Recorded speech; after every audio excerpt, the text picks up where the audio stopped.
حضرت ڈاکٹر عبدالحی صاحب رحمۃ اللہ علیہ سے یہ واقعہ سنایا کرتے تھے کہ حضرت تھانوی رحمۃ اللہ علیہ نے فرمایا کہ میں نے اپنے گھر میں دیکھا کہ دسترخوان پر لوکی کی ترکاری یا سالن ضرور ہوتا تھا. کئی دن تک دیکھتا رہا کہ روزانہ لوکی کی ترکاری ضرور ہوتی ہے.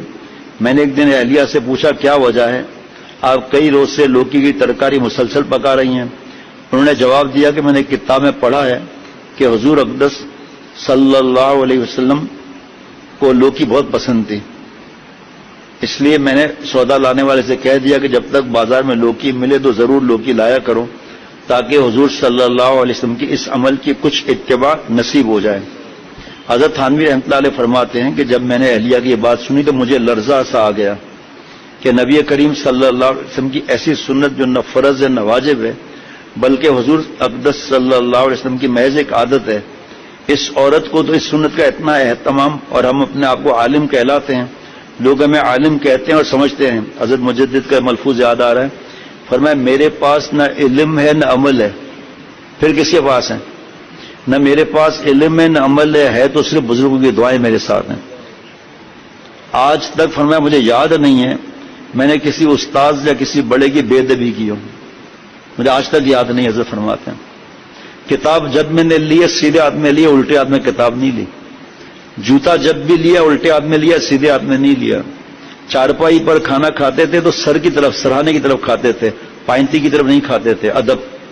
میں ایک گھر میں جانا ہوا, وہاں پر بیٹھنے کی جگہ نہیں تھی تو انہوں نے اپنے بچیوں کے کمرے میں بٹھایا, شرعی پردہ ہے ان کے گھر میں. تو جب میں ان کے کمرے میں گیا تو پیروں کی طرف بخاری شریف رکھی ہوئی تھی, ایسا دل جیسے خنجر مارا ہو نا کسی نے. نیچے تپائی تھی, اس پر دینی کتاب ہے, حالانکہ قرآن پاک پہ تفسیر نہیں, تفسیر پر حدیث پاک نہیں, حدیث پاک پر اس کی شروحات نہیں, اس پر دینی کتاب نہیں, اس پر دنیاوی کتاب نہیں, اور سب دینی باتوں پر نہ قلم نہ ٹوپی نہ مسواک نہ موبائل نہ تسبیح, کچھ بھی نہیں. اور پھر پلنگ اوپر, ایک تو پلنگ کے پیر کی طرف بخاری شریف اور نیچے جو ہے نا چپائی پر دوسری کتابیں دین کی رکھی ہوئی ہیں. اے خدا جوہم توفیق ادب. اب جس کو سمجھ میں نہ آئے اس سے بات بھی نہیں کرنی ہے نا. فرمایا کہ کبھی مجھے یاد نہیں کہ میں نے پائنتی کی طرف کھانا کھایا ہو, سر کی طرف.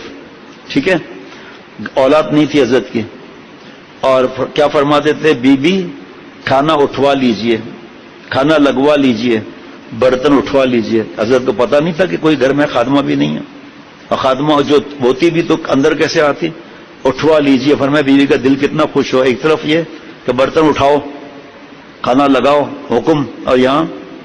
اب یہ چیز پر جب عمل کریں گے تو پتا چلے گا سامنے والا دل کتنا خوش ہوا اور دل میں نور کتنا ہوا. فرمایا بیگم صاحبہ کو اتنی فکر جبکہ فرض واجب نہیں, اور ہم اپنے آپ کو عالم کہلاتے ہیں. لوگ ہمیں عالم کہتے ہیں اور سمجھتے ہیں, لیکن ہمیں حضور صلی اللہ علیہ وسلم کی سنت کا اتنا اہتمام نہیں.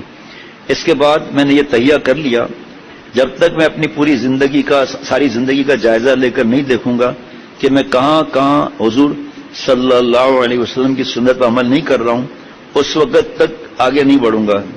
چنانچہ زندگی کا جائزہ لینے میں 3 دن لگائے اور یہ دیکھا کہ کہاں کہاں میں اتباع سنت سے محروم ہوں. پھر اللہ تعالیٰ کے فضل و کرم سے رائے عمل واضح ہو گئی, اور جو سنتیں چھوٹی ہوئی تھی, ہے کوئی اس طرح لکھنے والا اپنے لیے, اور اللہ تعالیٰ نے پر عمل کرنے کی توفیق عطا فرمائی.